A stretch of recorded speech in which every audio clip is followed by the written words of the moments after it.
ये मुंबई वासी डब्बा और डब्बा की फैमिली क्यों अपनी हरकतों से बाज नहीं आते हैं?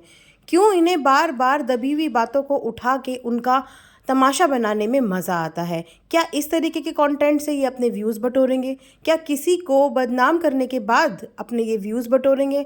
सो पॉडकास्ट को एंड तक ज़रूर सुनिए और अपनी राय कमेंट सेक्शन में ज़रूर देना, और साथ ही साथ बेल आइकन ज़रूर हिट कर दीजिए, क्योंकि बहुत से लोगों की ये शिकायत होती है कि उनको वीडियो का नोटिफिकेशन नहीं आता। सो गाइस, वीडियो की नोटिफिकेशन के लिए आपको वीडियो के साथ में एक बेल आइकन होता है, उसको प्रेस करना होता है, ताकि मैं जब भी कोई न्यू वीडियो डालूँ आपको उसकी अपडेट मिल जाए। सो दोस्तों, जैसे कि आपने कल डब्बा का व्लॉग देखा, डब्बा का व्लॉग आप लोगों ने बड़े ही मज़े से देखा होगा, लेकिन उस व्लॉग के अंदर जो फाइंडिंग और जो एनालिसिस मैंने पर्सनल लेवल पे की, वो मैं सब आपके साथ शेयर करूंगी। जैसे कि आप सबको पता ही है कि अभी कुछ दिन पहले नानी का स्टिंग ऑपरेशन हुआ। उसमें ये बताया गया कि नानी किस तरीके से मुंबई से लोगों के, यानी कि मुंबई वासी मैडम जनाब की चीज़ें उठा के लाती हैं, डब्बा के घर की कुछ बर्तन चमचे उठा के लाती हैं। उसके बाद चलो वहाँ पे भी चीज़ें ख़त्म नहीं हुई, उसके बाद फिर से एक और वीडियो आता है, और उस वीडियो में और किसी की नहीं, जनाब और मैडम की और जनाब की पूरी फैमिली की पोल पट्टी खोलती हुई नज़र आती है। और जिस इंसान ने ये पोल पट्टी खोली है, खैर वो किसी का भी सगा नहीं है, क्योंकि मौसम भी थोड़े टाइम के बाद रंग बदलता है, लेकिन वो इंसान गिरगिट से भी तेज़ रंग बदलता है। तो उसकी बातों को एक तरफ के हम इग्नोर करते हैं। बात करते हैं हम कल के व्लॉग की। तो कल आपने देखा कि 2 महीने के बाद, 3 महीने के बाद, जैसे कि डब्बा के घर की सफाई होती है, एक आम इंसान की सफाई रेगुलर बेसिस पे होती है, लेकिन क्योंकि ये डब्बा का जहान है, तो डब्बा अपने जहान की सफाई चाहे 2 महीने में करे, चाहे 6 महीने में करे। तो कल डब्बा ने चलाया अपना सफाई अभियान। सफाई अभियान में डब्बा ने कूड़ा करकट तो दिखाया नहीं, लेकिन एक चीज़ बार बार पॉइंट करके दिखाई, वो थी डब्बा की मिसिंग चप्पल, मिसिंग मोजरीज और मिसिंग सैंडल्स, आप कुछ भी कह दीजिए।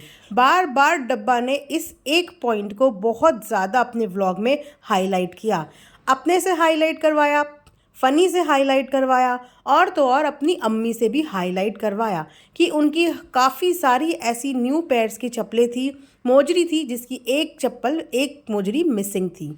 देखने में वाकई में वो न्यू लग रही थी, लेकिन सवाल अगेन ये पैदा होता है कि वो एक मोजरी है तो है कहाँ, और गई तो गई कहाँ, क्योंकि इतना बड़ा तो इनका घर है नहीं। नीचे वाला जो इनका फ्लैट है वो भी इनका बड़ा कंजस्टेड सा फ्लैट है, और प्रमोशन इतने सारे ये एक्सेप्ट कर लेती हैं कि पूरा घर घर के लोगों से ज़्यादा प्रमोशनल चीज़ों से भरा रहता है।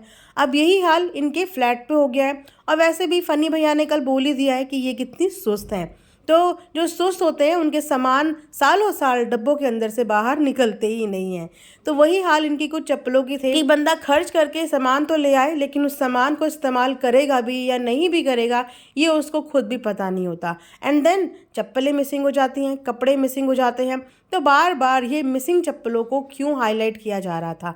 क्या फिर से डब्बा ये बताना, ये टारगेट और ये इशारा करना चाह रही थी कि हो सकता है कि उनकी मिसिंग चप्पलें भी उनकी नानी, उनकी अम्मा उठा के ले गई हों? क्योंकि एक बार बोलना सही लगता है, 2 बार बोलना सही लगता है, लेकिन 3-3 4-4 बार एक ही चीज़ को बोलना, ये थोड़ा सा अजीब सा लगा हमें सुनने में। क्योंकि चप्पलें गुम हो गई तो गुम हो गई। अब तुम्हारा घर ही इतना कंजस्टेड है, तुम्हारा सामान ही इतना ज़्यादा फैला हुआ है कि तुम्हें खुद नहीं पता कि तुम्हारे पास कितनी चीज़ें हैं, कितनी चीज़ें नहीं हैं। उनकी अम्मी ने जब ये बार बार इस चीज़ के लिए बोल रही थी कि कौन ले गया, क्या जिन ले गया, बड़ी हैरानी की बात है, मजाक से हटके गई तो गई कहाँ? कौन है जो एक चप्पल छोड़ के जाता है और एक चप्पल पहन के ले जा लेता है? ऐसा कौन घर के अंदर आ रहा है? तो फिर इनकी अम्मी ने इस चीज़ को कवर अप करते हुए बोला कि यहीं कहीं होगी, ढूंढ लेंगे। तो किसकी तरफ इशारा था? साफ साफ शब्दों में बोलते ना, तो इस फैमिली को ना कंट्रोवर्सी करने की लगता है आदत सी हो गई है। और अब जैसे कि कंट्रोवर्सी के लिए कोई नया मुद्दा तो है नहीं, तो चलो नानी वाली कंट्रोवर्सी फिर से शुरू कर देते हैं। इसीलिए चप्पलों का ढूंढने का अभियान चालू हो चुका है। वैसे चप्पलें होंगी डेफिनेटली घर में ही, क्योंकि वो बूढ़ी अम्मा को आपकी चप्पलों की कोई ज़रूरत नहीं होगी, और अगर उन्होंने चप्पल ले जानी थी तो वो पेयर लेके जाती। चलो एक का नहीं ले जाती, 2 का नहीं ले जाती, किसी का तो पेयर ले जाती। तो आपकी जो ये मिसिंग चप्पल है ना, ये आप अपने घर में ढूंढिए, बजाय कि कहाँ गई, किसने ली, क्यों ली। इस चीज़ का आंसर ढूंढने से बेहतर होगा कि अपने घर के कोनों कोनों में देखिए। वैसे भी आप 2-2 महीने में सफाई करती हैं, तो सोचिए ना कितना कूड़ा करकट जमा हो जाता होगा। और उसके बाद कभी जिन पे आरोप लगा देना, और कभी किसी और पे। अब क्या पता आपके माइंड में क्या चल रहा है, आप खुल के व्लॉग में बोल नहीं पाई, लेकिन आपके इशारे कहीं ना कहीं हम समझ गए। अब क्या करें, बड़ी लोग बड़ी बड़ी बातें, लाखों में कमाने वाले लोग 1000-2000 रुपए की कहाँ वैल्यू करेंगे। लेकिन अचानक से इन लोगों का भूत जागता है और इन्हें अपनी सारी पुरानी चीज़ें अपने सामने चाहिए होती हैं। भले ही बरसों से वो चीज़ें खुली ना हो, भले ही बरसों से वो चीज़ें देखी ना हो, पहनी ना हो, लेकिन एक ही दिन वो भूत चढ़ता है और तब इन्हें लगता है हाय हाय मेरी तो चप्पलें खो गई, हाय हाय मेरा तो ये सामान खो गया। तो ये है इनका कुछ कंजूसी का जहान। चलो यार, खो भी गया था तो एक बार में बोल के मट्टी घेर देती कि मेरी फ्रेंड्स, मेरी चप्पलों का एक पेयर नहीं मिल रहा, लेकिन चप्पलों का पूरा मुद्दा बना दिया गया और पूरा व्लॉग चप्पलों के ऊपर ही इनका चल गया। जबकि डब्बा इस बात को बहुत अच्छे से जानती है कि अभी थोड़े टाइम पहले ही नानी की कंट्रोवर्सी हुई, नानी के ऊपर चोरी के इल्ज़ाम लगे और उसके बाद एकदम से चप्पलों का कंटेंट दिखा देना। इन्हें पता होना चाहिए कि ऑडियंस और बहुत से ऐसे लोग हैं जिनका अगेन इशारा अम्मा की तरफ ही जाएगा, तो क्यों किसी फैमिली मेम्बर्स को बार बार टारगेट कराने का इनका शौक है।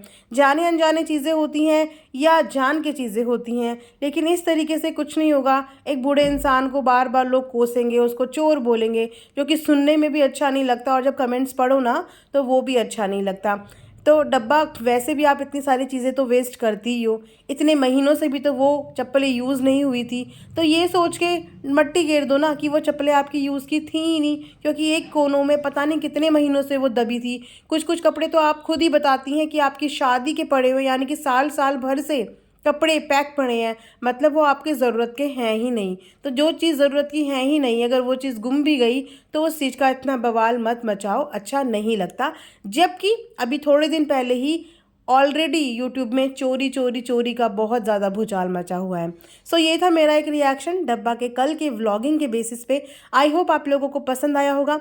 कमेंट सेक्शन में ज़रूर बताना कि क्या चप्पलों की इतनी ज़्यादा हाइप बना के कहीं ना कहीं आपको नहीं लगता कि ये इशारा अम्मा की तरफ था। तो अपनी राय कमेंट सेक्शन में ज़रूर देना।